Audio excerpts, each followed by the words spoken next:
saya ketika itu, saya juga bukan berangkat dari DPR, walaupun saya ketika itu menjabat salah satu Anggota DPR anggota pada DPR saat yang itu ya? menjabat salah satu pimpinan ya di alat kelengkapan.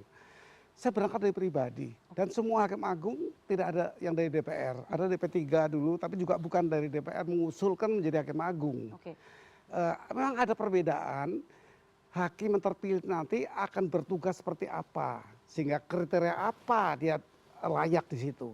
Kalau hakim agung itu mengadili orang per orang atau kelompok orang yang disebut interpartis, ya satu court yang mengadili keadilan dan hasilnya hanya untuk pihak-pihak yang terkait dalam peradilan di Mahkamah Agung atau di peradilan umum. Oke.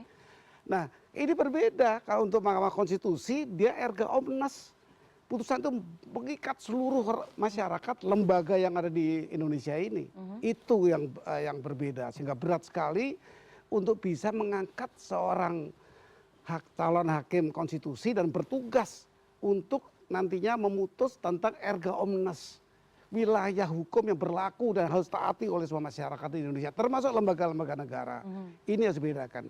Oleh karena itu diperlukan satu kriteria apa untuk kelayakan seseorang ini layak menjadi wakil Tuhan tadi kalau disebut termuluk ya, tapi kira-kira itu sebutan umum, mewakili keadilan, mewakili kemanfaatan dan mewakili sudah adanya kepastian hukum yang perlu disikapi oleh seorang hakim MK. Oke, tapi kan Komisi 3 mengklaim tadi juga beritanya sudah kita dengarkan bahwa Adis Kadir kan sudah kita kenal, sudah tahu track recordnya, bukan kali pertama juga di Komisi 3. Itu menurut Anda juga tidak menjadi faktor yang meringankan bahwa fit and proper test ya sudah dilakukan saja 30 Tadi disebut menit. Pak Hamdan sangat tepat.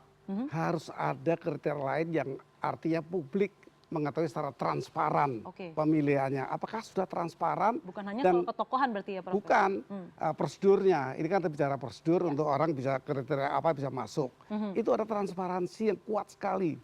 Masyarakat, pers itu harus memantau. Ketika ada seruan yang berbeda, ada pihak-pihak yang keberatan, itu didengarkan juga.